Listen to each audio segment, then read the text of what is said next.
Hello everyone, কেমন আছো সবাই? আশা করছি সবাই খুবই ভালো আছো। আজকে আমি তোমাদের সাথে আমার ৮ নাম্বার ব্যাচের প্রথম ডেমনস্ট্রেশন নিয়ে চলে আসলাম। সেদিন আমি আমার স্টুডেন্টসদের হলদি মেকআপ লুক দেখিয়েছি। আর এই মেকআপটা ছিল এইচডি গ্লাস ফিনিশ একটা লুক। মেকআপটা আমি স্টেপ বাই স্টেপ শেয়ার করছি। আশা করছি তোমাদের ভিডিওটি ভালো লাগবে। আর যদি ভালো লেগে থাকে তাহলে অবশ্যই লাইক, কমেন্ট অ্যান্ড শেয়ার করে দিও। প্রথমে আমি ফেসটাকে ভালোভাবে ক্লিন করে টোনার আর ময়শ্চারাইজার অ্যাপ্লাই করেছি। যেহেতু সামার সিজন, তো সেই বুঝেই আমি সব প্রোডাক্ট ইউজ করেছি। স্কিনটাকে খুব ভালোভাবে প্রিপেয়ার করে নেওয়ার পরে আমি কালার কারেকশন করছি। কোন ধরনের স্কিনে কেমন কালার কারেকশনের প্রয়োজন হয় সেসব আমাদের ক্লাসে ডিটেলসে আলোচনা করা হয়। সামারের জন্য কি প্রোডাক্ট ইউজ করব, উইন্টারের জন্য কেমন প্রোডাক্ট ইউজ করব, সব কিছুই কিন্তু ক্লাসে ডিটেলসে আলোচনা করা হয়।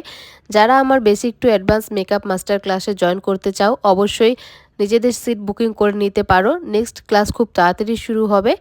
8617464076 এই নাম্বারে কন্ট্যাক্ট করে নিজেদের সিট বুকিং করে নিতে পারো। কালার কারেকশন করার পরে আমি এখানে ফাউন্ডেশন ইউজ করেছি আর সেটাকে খুব ভালোভাবে আলতোভাবে ব্লেন্ড করে নিচ্ছি। এরপর ইউজ করেছি ক্রিম ব্লাশার, যেটা খুবই ফেভারিট একটা পার্ট। এটাকেও খুব ভালোভাবে ব্লেন্ড করে নিয়েছি। তারপরে আমি পাউডার দিয়ে খুব ভালোভাবে মেকআপটাকে সেট করে নিয়েছি। এরপরে চলে গেছি আই মেকআপে। আজকে যেহেতু আমি একটা হলদি লুক করছি, তার জন্য আমি আই মেকআপটাও কালারফুল রাখবো, সেজন্য আমি ক্রিজ লাইনে পার্পল কালার ইউজ করেছি। এরপর আমি ব্লুইশ একটা শিমার দিয়ে পুরো আই মেকআপটাকে কমপ্লিট করে নিয়েছি। নেক্সট আমি পাউডার, ব্লাশার, কন্ট্রোল এগুলো করে নিয়ে পুরো ফেসটাকে আমি সেট করে দেব পিএসির মেকআপ ফিক্সার দিয়ে। লিপস্টিক এবং হাইলাইটার ইউজ করে পুরো মেকআপটাকে কমপ্লিট করলাম। তোমাদের লুকটা কেমন লাগলো অবশ্যই কমেন্ট করে জানাবে। এই হচ্ছে মডেলের উইদাউট হেয়ার স্টাইল লুক। তাহলে চলো আমার স্টুডেন্টদের কাছে শুনে নিই যে তাদের কেমন লাগলো লুকটা। তোমাদের আজকের লুকটা কেমন লাগলো? So beautiful, so elegant, just looking like a wow.